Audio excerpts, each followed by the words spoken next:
Hello, I'm Jonathan Weinberg, and I am today with Nathaniel Cerf. Hello, how y'all doing? Nathaniel is, will you describe yourself? What's your... I don't think we have that much time. I need a psychologist or something. No, I'm the owner of thepenmarket.com, and I've been a vintage and modern pen lover since I was about 9 years old. Terrific, and so we're really lucky that he is going today to show some of his favorite pens, and also maybe tell us a little bit of your history. Like, how did you get into this world of fountain pens? Oh, it was a dark and stormy night, and no, it was sort of a gradual progression. I always thought of myself as a writer first and foremost, and as a little kid, I loved watching Donald Duck squirt people in the face with ink in cartoons, and I thought, oh, I need one of those pens one day. And then when I was about 9 years old, I found my grandfather's fountain pen. He had passed away before I was born, but I found it rolling around in my grandmother's desk, and she let me keep it, and I got a bottle of ink, and I started writing with it, and I loved it. And I was hooked ever since. And then, what kind of pen was that? We will see it in just a minute, but Oh, it my is goodness. a Sheaffer Lifetime Balance, and it was still engraved with his name, and it's just kind of a cool little memento. And then just over the years, all through high school and whatnot, I continued finding and getting new pens. I was completely oblivious to the world of professional pen dealers and collectors really into my 30s. We didn't have the internet in the 80s and the 90s for sure, and it was one of those things where I somehow just never caught the mailing lists of the various pen catalogs being circulated and the invitations to pen shows, which were already going on since about 1975. But I didn't know any of it existed, and certainly you couldn't look it up in the phone book, you know. So it was just kind of a gradual thing. And at one point, after I had already started the penmarket.com, I had a photo exhibition. I like to do photography as well, and I had a special showcase at a bistro in Chicago. And Don Lavin, who is one of the founders of the Chicago Pen Show and pen shows in general, used to eat breakfast there on Sunday mornings. And he saw my card that went with all the photography, and he saw it was thepenmarket.com.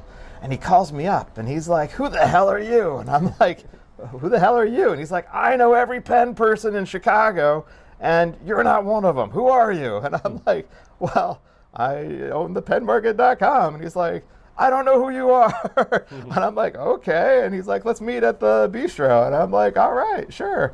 So not knowing who he was, if he wasn't a scam artist or something, I brought like a really kind of cheapy collection of fountain pens in case he mugged me or something like that. And I had no idea, you know, the world that opened up before me at that bistro was amazing. And he brought 2 tackle cases of insanely rare Eversharp Dorics that were in beautiful mint pristine condition. He probably brought $30,000-$40,000 worth of pens, and I brought like, you know, $200 worth of pens. And he's like, "Oh yeah, kid, that's great, but check this out." Right. And you know, that's sort of how I got connected to the pen show circuit, where before the pandemic I was doing 8 different shows a year and traveling all over the country, having a wonderful time doing that on top of the website. So yeah, often that's the way something, well, I've found that out in my life, you know. You just have to be kind of courageous, and often you have to sort of be willing to, well, a friend of mine used to say you have to be educated almost in public, you know, like to allow, like this, like we're doing this thing today. We neither of us really know how to do videos, you know, whatever. We don't know how to do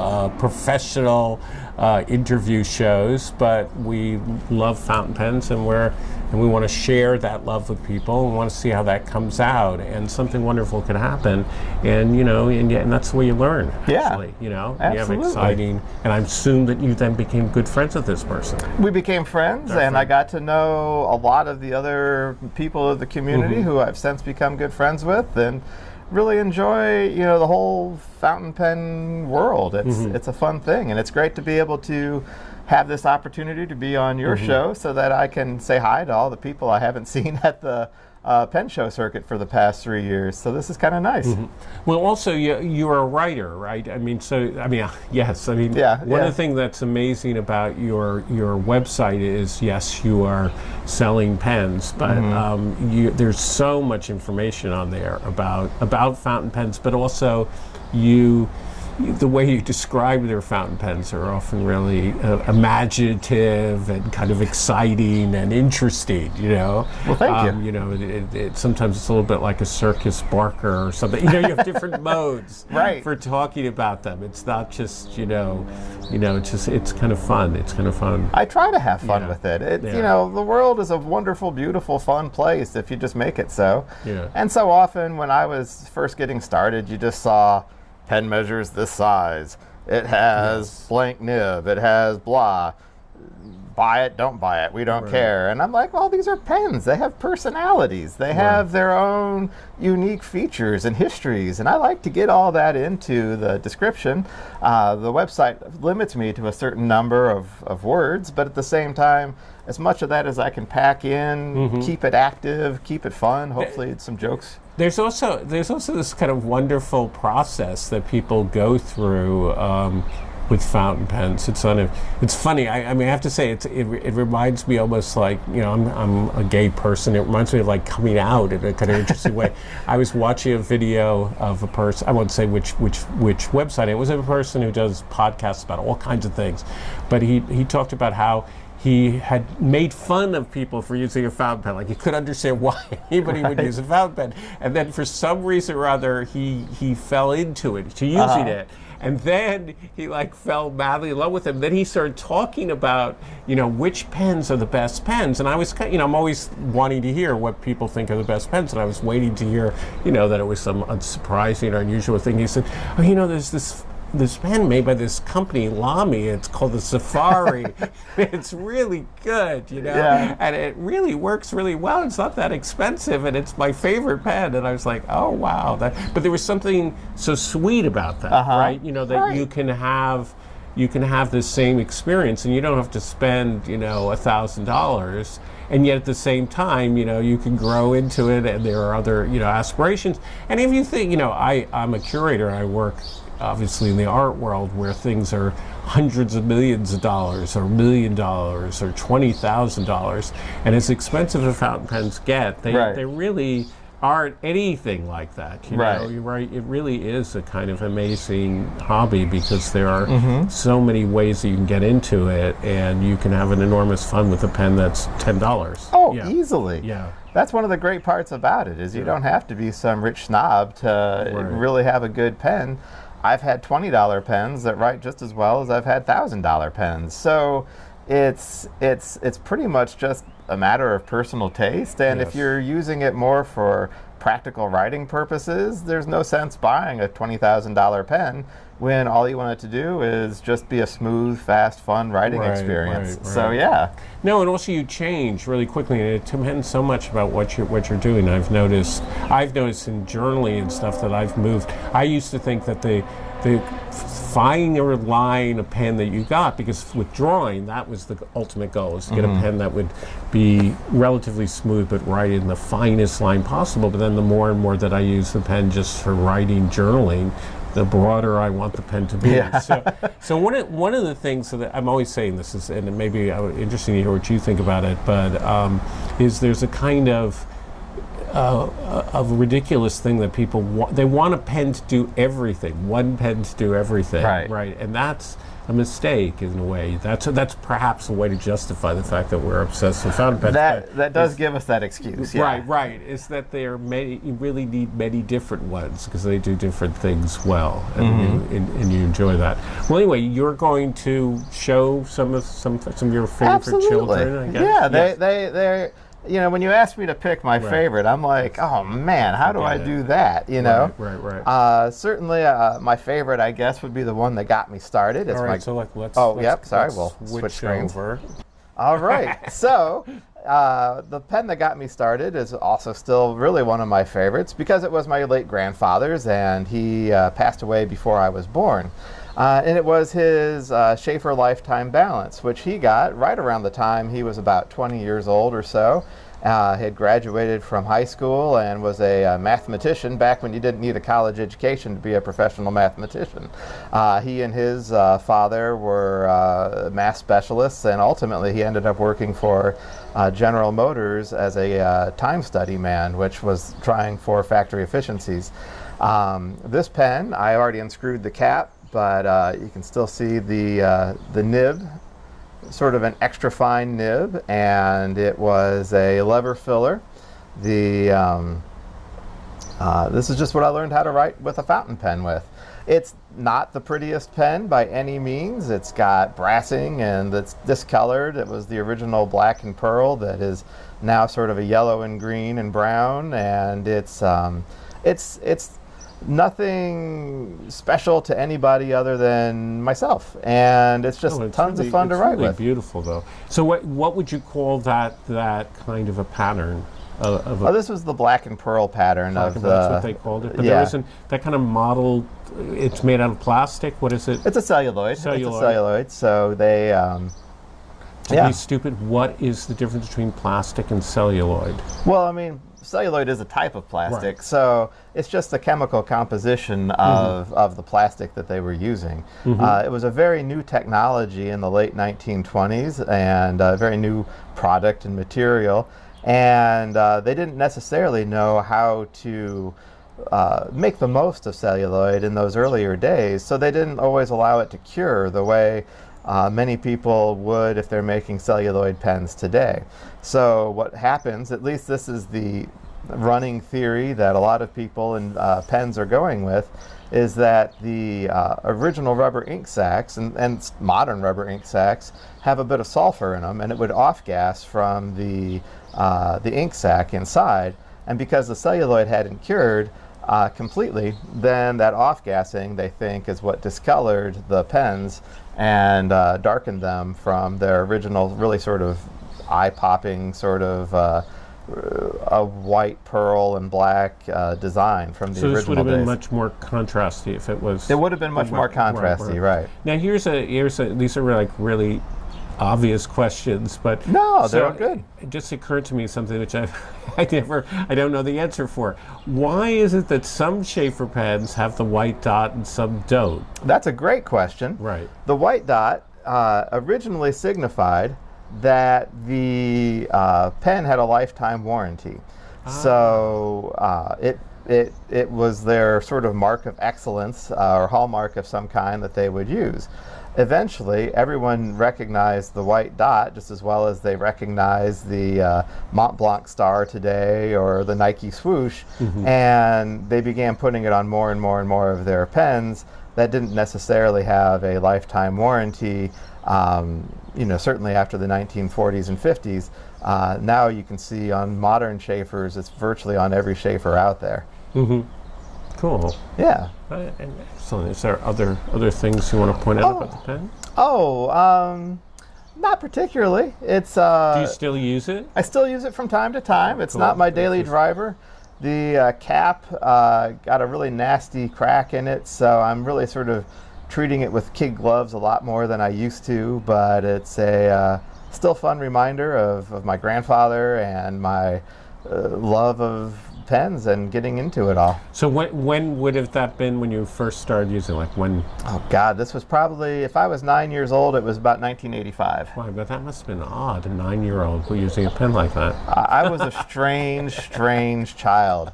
I was also addicted to reading about the Civil War, and I don't mean like little kid books like, oh, the Union wore blue, the Confederacy wore gray. I would be like having my dad read me adult books about the Civil War at age 9. I was a strange kid. I wasn't like. You were a history buff. Yeah. I was into Napoleon and War and Peace. Cool. I actually had a Napoleonic complex. So enough about me. So let's see some of the other treasures that you have there. Okay, well, it wouldn't be fair to my other grandparents if I didn't show one of their pens that I was actually given much later. This was a Parker 51 that we had found at my grandmother's house when we were cleaning it out as we were moving her in with my parents as she got older. And I didn't know anything about pens at the time. I was probably about 25 or so at the time when I got this, and I thought it was actually a modern pen from like the 1980s or something like that. And it was kind of odd. I thought the hooded nib was a strange concept, and I knew nothing about the history and the splendor of Parker 51s, really. And I'll put that there. Whoops. Perfect. Anyhow, it's an aerometric filler that I now know was made in 1950 by the date code on it, and it probably belonged to my grandfather, and that she had kept it as a memento from when he had passed years earlier. But it's a fun pen that I still like to use, and it's kind of a nice reminder of the other side of my family. No, a lot of people aren't going to know what is an aromatic filler. An aerometric filler. Aerometric filler, excuse me. Is a special little, very simple to use filling system where there's what they would call a ply-glass ink sac on the inside of that metal structure. And it's really a silicone ink sac, basically. But you squeeze this little bar, and the more you squeeze it, the more it fills up the pen when you have it dipped in ink up over the nib. So it fills pretty easily, and it's kind of a almost mess-free, hassle-free filling system. Mm-hmm.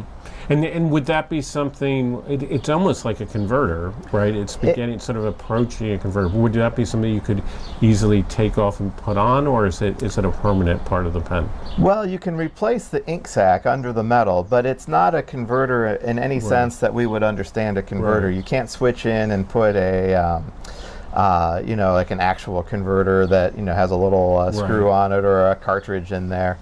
This is all effectively it's permanent, and you can replace the ink sacs as they wear out. But the nice part about the ply-glass ink sac that Parker made was that it was designed in theory to last 30 years.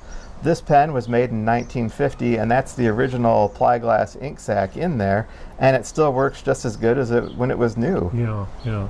So the lever filler that you showed before, that has the advantage so that you can do it all from the outside. You don't have to unscrew it all. Correct. Right. So that's interesting that that this was seen as, I guess people thought it was an advantage, or it looks more streamlined, certainly. Very streamlined. It was because you could close the pen off. Right. And this whole design was really ingenious for so many reasons. The original 51 came out in 1941, and it was advertised as being 10 years ahead of its time. And it had a hooded nib, which was unlike anything anyone had ever seen. The beauty of this pen is that it is really hard to make it dry out. An open nib, like on the Sheaffer I just showed you, the bottom ink feed is very exposed, and it's really easy to dry it out, just leaving it open on your desk while taking a bathroom break. With this pen, I've actually had Parker 51s that I've left uncapped by accident for 24 hours, and I picked it up and it wrote just as good as if I had, put it down 2 minutes earlier. Oh, that's really interesting. I was not aware of that. So, and that's because the hooded nib, or the because hooded the way nib, the ink? Well, also the inside structure of the pen has a very elaborate ink feed that keeps the pen from leaking. At least these later models were really one of the first leak-proof fountain pens. Now, if you shook it up really hard and you went crazy with it, it would still leak out on you. But if you are just walking around doing your daily thing, this isn't the pen that's going to leak on you at all. It was really one of the first to be consistent flowing and very minimal risk of any sort of leaking at all. Oh. Yeah.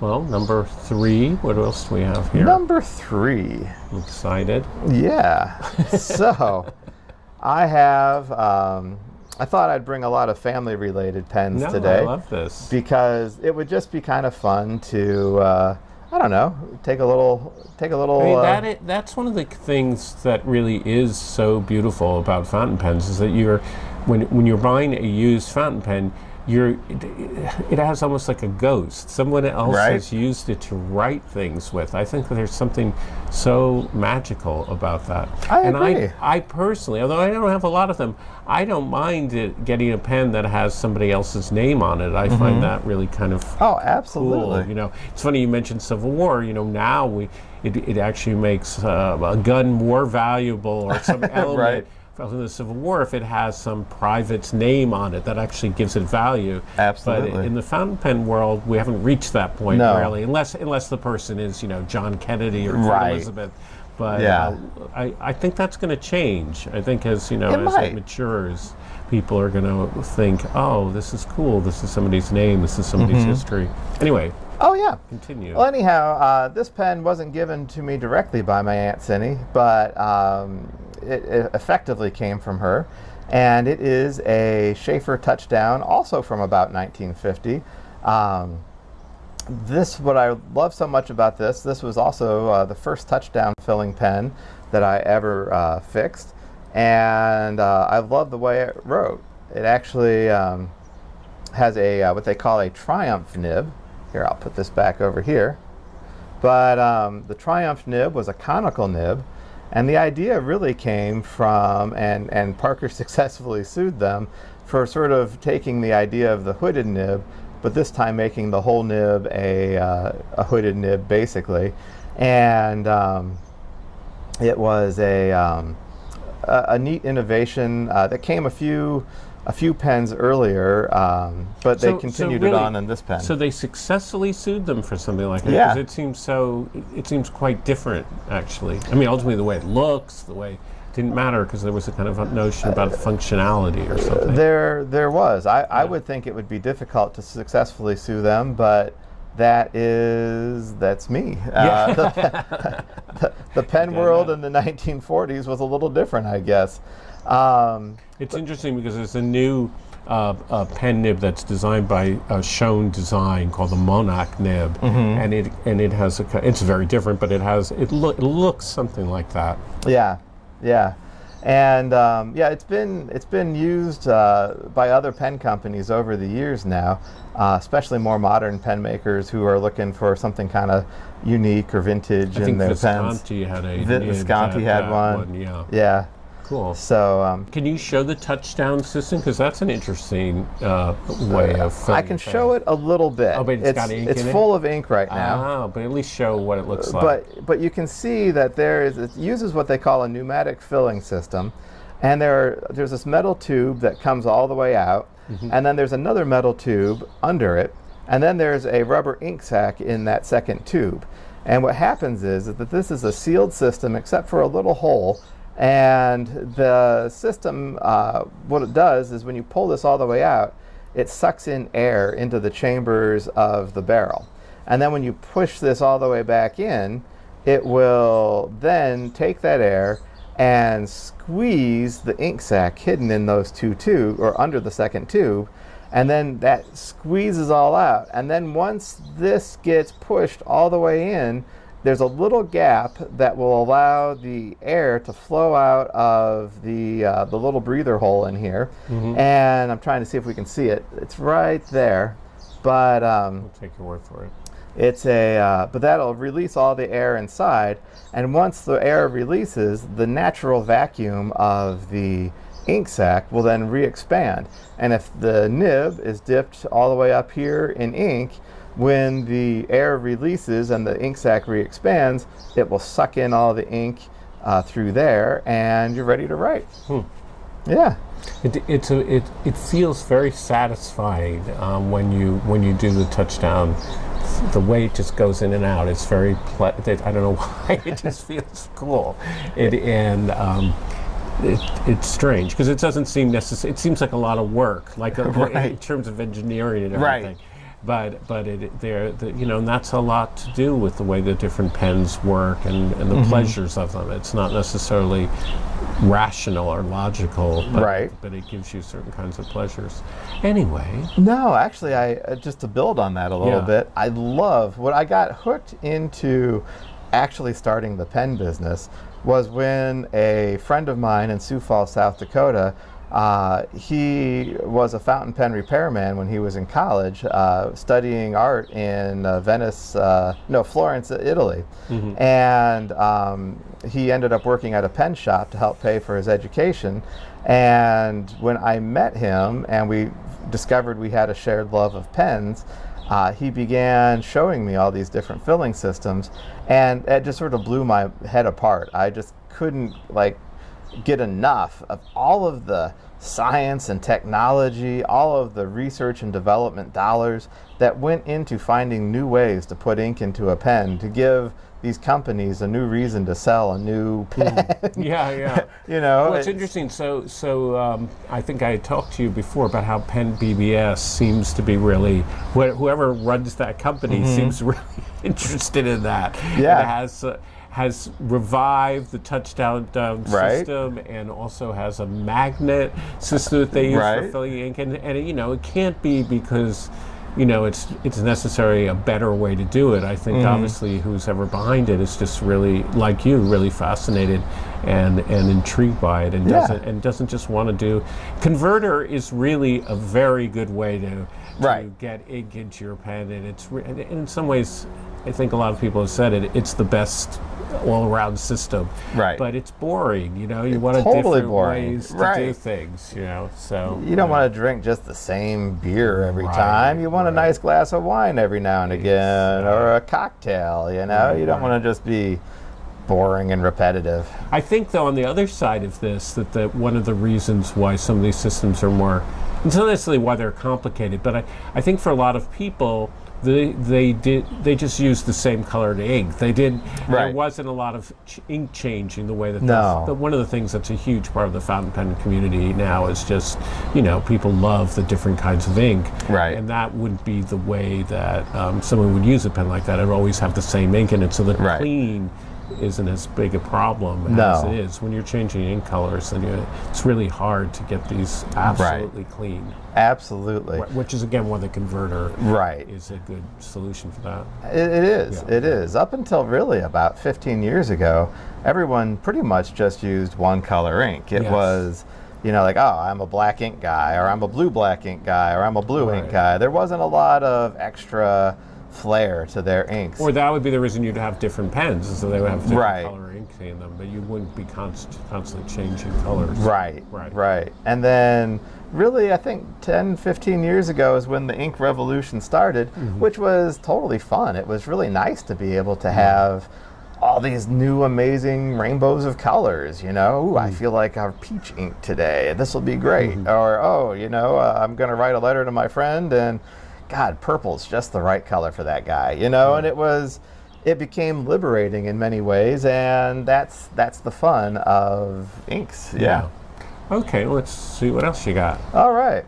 So getting into pens that I got into that have no family connection, probably one of my all-time favorite pens is this Pelikan 800. Yes. I love the orange. They only made this for about a year or so. That's beautiful. It's got kind of a nice Halloween vibe to it. I love Halloween, and I found a really good bargain on it at a pen show down in Atlanta, actually. I got it at the Atlanta Pen Show, probably close to 10 years ago now. And I absolutely loved it. Was this from the 90s, or? Oh no, this was modern in the 2000s. I think 2000s. I think 20 teens is when it actually came out. Okay. And in the orange. In the orange, right. So at that time, it wasn't that old a pen. No, I only bought it out. It had been out for about a year, and I actually found it as sort of it had been a returned pen for some reason at a professional pen shop, and that guy couldn't sell it for brand new retail, so I got a bargain on it as a second-hand pen at the time. It had a nice nib on it, but one of my friends on the pen circuit, a woman named Linda Kennedy, who was a master nib grinder, and she turned this into a beautiful stub nib that I really love. I got some diamine. This is Monteverde Fire Opal ink in there right now. But she ground it into this perfect nib. She watched my hand as I was writing, and she got all the right angles, and it's one of my all-time favorite nibs to write with. Well, Pelikan is my Pelikan M800 is my favorite pen. Nice. Yes, Yeah. it's the traditional green striped version. But that's an awesome pen. It's amazing. It is. Just like a dream. So next. So for my last pen, I thought I would try to prove that I'm not an absolute pen snob, and I just discovered this recently. It is a Kaigelu yes. pen. Are those Chinese? Yes. Okay. And it is pretty much stealing the design of a Parker Duofold for the most part, but I love this green color. There's a great portrait of John F. Kennedy in the National Archive that was sort of an impressionist, very modern looking portrait of him. And I always just loved the artist's use of the colors and the greens. A Elaine de Kooning painting? I believe it is. Yes. I believe it is. And so I just love how this pen brings out a really beautiful green that you almost never see anywhere. And I just think it's so much fun, and it's, a $20 pen at most. But it's a solidly built pen. So that's kind of nice. Here, it's just a standard medium steel nib. So yeah, this is just a fun writer. It's just a cartridge converter pen. It's got a converter in there now, and it's a little leaky. I find that it drips every now and again. It gets kind of persnickety. It's definitely not the best pen in the collection, but I just love the colors, and it's a fun... So Jinhao they have a series that's very similar, 100, I think they call it, and they're even more blatantly imitating the Parker Century pens, that they're doing that. And